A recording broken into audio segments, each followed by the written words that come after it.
ജമന്തി കൊച്ചായി, ജമന്തിയായി,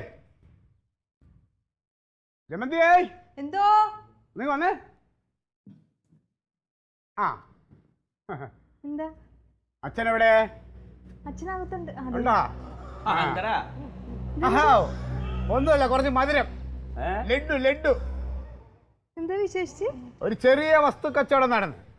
അതിലൊരു ഇച്ചിരി പോലെ ചില്ലറ കാശിന്റെ പോക്കറ്റ് വീടും, ഒരു 50,000 രൂപ. അതിന് ഈ ചില ആളുകൾക്കൊക്കെ ഒരു വിചാരമുണ്ട്, ഞങ്ങൾ ഈ രാഷ്ട്രീയക്കാരന്മാർ വെറും മണ്ടന്മാരാണ്, വെറും പോങ്ങന്മാരാണെന്നൊക്കെ. സത്യം പറഞ്ഞാണ്ടല്ലോ, ഞാനൊക്കെ ഒന്ന് മെനക്കെട്ടിറങ്ങിയാണ്ടല്ലോ ദിവസവും ലാഭം മാത്രമേ ഉണ്ടാവുള്ളൂ. പിന്നെന്താ അങ്ങനെ ചിന്തിക്കാത്തത്? സമൂഹം നന്നാവണം, നമ്മുടെ നാട് നന്നാവണം, നാട്ടുകാർ നന്നാവണം, ഒപ്പം കുടുംബം നന്നാവണം, അങ്ങനെയുള്ള വിചാരമേ ഉള്ളൂ.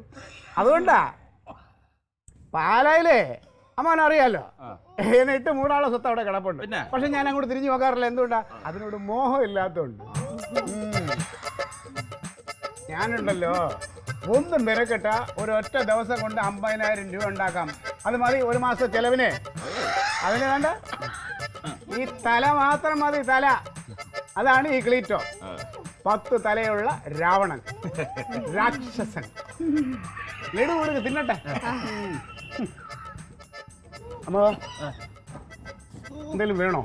അയ്യോ, വട്ടച്ചെലവിന് വൈകിട്ട് കാണാം. ഒരു കാര്യം ചെയ്യാം, ഞാനേ ആദ്യം എൻ്റെ തങ്കത്തിന് എന്തെങ്കിലും കൊടുത്തിട്ട് അമ്മാവന് ഞാൻ കാണുന്നുണ്ട്. ഞാൻ അടുത്ത വേറൊരു കച്ചവടം കൂടെ ഉണ്ട്.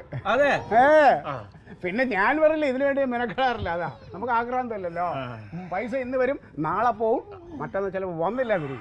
അതുകൊണ്ടാ. പാവ ശുദ്ധനാ.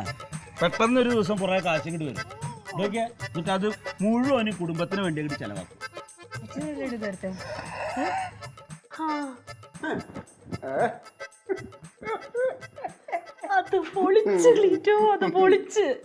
അതെ, കിളവനൊരു വിചാരമുണ്ട്, നമ്മള് രാഷ്ട്രീയക്കാരന്മാരൊക്കെ വെറും പോങ്ങന്മാരാണ്, അയാളെ മരുമോന്റെ ചെലവിലാ ജീവിക്കണമെന്നാണ് അയാളുടെ വിചാരം. അത് തന്നെ. അതോ നമ്മളെ രണ്ടിനെയും കണ്ടുകൂടാ കാർന്നോർക്ക്. അയാളുടെ വീട്ടിൽ ചെന്ന് താമസിക്കുന്ന പോലെ പെരുമാറ്റം കണ്ട എന്തെങ്കിലും പറയാൻ പറ്റുമോ? ജമന്തിയുടെ മുഖം ഇത്രയാകും. ആകെ അച്ഛനോ അച്ഛൻ പറഞ്ഞ ഭയങ്കര സംഭവമാണ്. ആലോചിക്കുകയാണ്, ഈ കിളവൻ ഈ വലിവും കൂടെ ഇല്ലായിരുന്നെങ്കിൽ ഈ ലോകം വെച്ചേക്കൂലായിരുന്നു. അറിഞ്ഞ ദൈവം ഓരോരുത്തർക്കും ഓരോന്ന് കൊടുക്കണത് ക്ലീറ്റോ. ആ പൈസ ഒന്നും കാണട്ടെ ഞാൻ. എന്റെ ദൈവം, 50,000 രൂപയോ? അതെ, 50,000 ഇല്ല, 20,000 ഉള്ളൂ. 50 ഞാനൊന്ന് തള്ളിയതാ കിളവൻ കേൾക്കാൻ വേണ്ടിയിട്ട്. 20 ഉള്ളല്ലേ? എന്നാ പിന്നെ ഒരു 1,00,000 പറയായിരുന്നില്ലേ? ഓ, അത്രയ്ക്ക് വേണ്ട, അതെത്തി കൂടി പോകും. അതെ, ഇത്രയും പൈസ ഇതുവരെ കിട്ടിയിട്ടില്ലല്ലോ ക്ലീറ്റോ. അതെ തങ്കം, ഒരുപാട് നാളായി എൻ്റെ ഈ പോക്കറ്റ് കൊതിക്കുക. ഇച്ചിരി പൈസ എങ്ങനെ കിടക്കണ, കുറച്ച് സമയം ഇതിനകത്ത് കിടക്കണം. 10 മിനിറ്റ് കിടന്നോട്ടെ, അത് കഴിഞ്ഞിട്ട് നമുക്ക് കുറേ പേർക്ക് അവിടെ ഇവിടെയൊക്കെ പൈസ കൊടുക്കാനുണ്ട്. അപ്പൊ അതൊക്കെ കൊടുക്കണം. ഇതും കൊണ്ട് ആർക്ക് കൊടുക്കാണ്ട്? എന്തോരം പേർക്ക് പൈസ കൊടുക്കാനുള്ളത്? കൊതുക്. അതാ നീ അവസരം നോക്കിയിരുന്നു. ചേ, അങ്ങനെ ഞാൻ ചെയ്യോ ക്ലീറ്റോ? സത്യമായിട്ടും കൊതുകുണ്ടായിരുന്നു. ഞാനൊരു പേപ്പർ പേന എടുത്തിട്ട് വരട്ടെ. പേനും പേപ്പറും ഒക്കെ എടുത്തിട്ട് കണക്കെഴുതി നോക്കാൻ വേണ്ടി അത്രയും കടം ഉണ്ടോ നമുക്ക്? എന്ത് പിന്നെ കടം മേടിച്ചാ കൊടുക്കണ്ടേ? കടമുണ്ട്. എന്നാ പിന്നെ ഈ പോക്കറ്റ് കിട്ടണില്ല, വെറുതെ കൊതിപ്പിച്ച് പോക്കറ്റിനെ ഇട്ടോ. ഒരു 100 രൂപ നിങ്ങളുടെ പോക്കറ്റിൽ ഇടാൻ ഞാൻ തരാം അവസാനം. ഞാൻ അടുത്ത കച്ചവടം ചെയ്തോളാം. ഇല്ല, വേറൊരു കാര്യമുണ്ട്. നീ പറഞ്ഞില്ലേ 1,00,000 രൂപയെന്ന്. ഇപ്പൊ 50,000 രൂപ ഞാൻ നിനക്ക് തന്നു, ബാക്കി 50 എന്റെ പോക്കറ്റിൽ കിടപ്പുണ്ട്. പ്രശ്നം തീർന്നില്ലേ? ഇത് പിടിക്കും, ഞാനേ എന്റെ പോക്കറ്റിലോട്ട് ഇട്ടോ. ഞാൻ പോയി എടുത്തിട്ട് വരട്ടെ, പേപ്പറും പേന എടുത്തിട്ട് വരട്ടെ.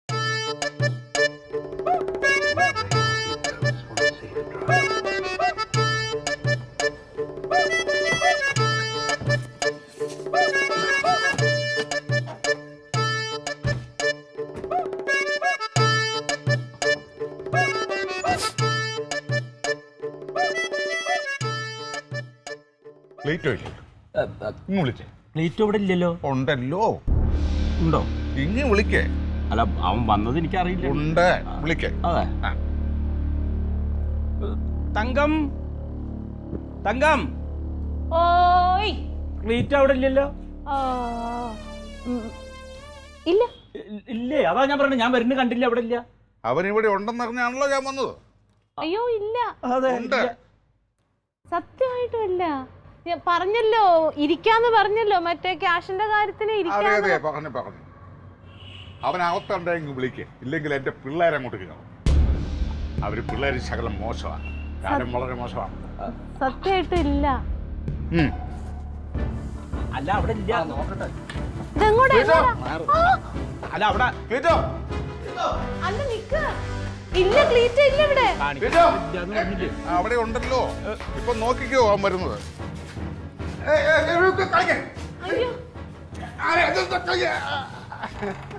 മുതലാളി നമസ്കാരം. പൈസ കിട്ടി മുതലാളി.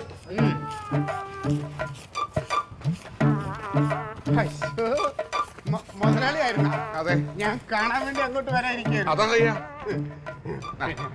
അതാണ് മനസ്സിന്റെ ഒരു പൊരുത്തം. അതെ, മനസ്സിന്റെ പൊരുത്തം. അപ്പോഴേക്കും മുതലാളി ഇങ്ങ് വന്നല്ലേ? നിങ്ങൾ എന്തിനാ ഇങ്ങനെ ബഹളം വയ്ക്കണ? മുതലാളിയെ കാണാൻ ഞാൻ അങ്ങോട്ട് പോയിരിക്കല്ലേ? എവിടെ വിളിച്ചിരുന്നു? ഇവിടെ തറയിൽ കുനിഞ്ഞൊരു സാധനം എടുക്കാൻ വേണ്ടി കുനിഞ്ഞ പയ്യന്മാർ ഞാൻ 20,000 ഉള്ളത്. 20 ഉള്ളൂ. അപ്പോഴത്തേക്ക് ഇത് പോരെ? വസ്തു കച്ചവടമൊക്കെ കഴിഞ്ഞല്ലേ? ഞാൻ അറിയുന്നുണ്ട്. അമ്മാവാ, വളരെ നന്ദിയുണ്ട്. ഈ അമ്മാവനുണ്ടല്ലോ, വളരെ നേരുള്ളവനാ. നിന്റെ നീക്കങ്ങളൊക്കെ അറിയാനായിട്ട് മുമ്പേ ഞാൻ വന്നു കഴിഞ്ഞപ്പോൾ തന്നെ എൻ്റെ കയ്യിൽ നിന്ന് നമ്പർ വാങ്ങിച്ചിരുന്നു.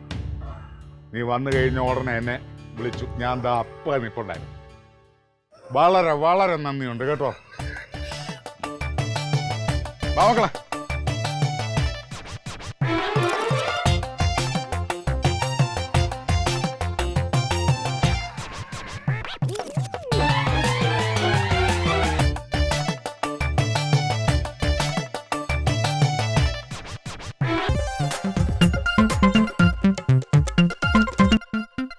Alien versus Alien.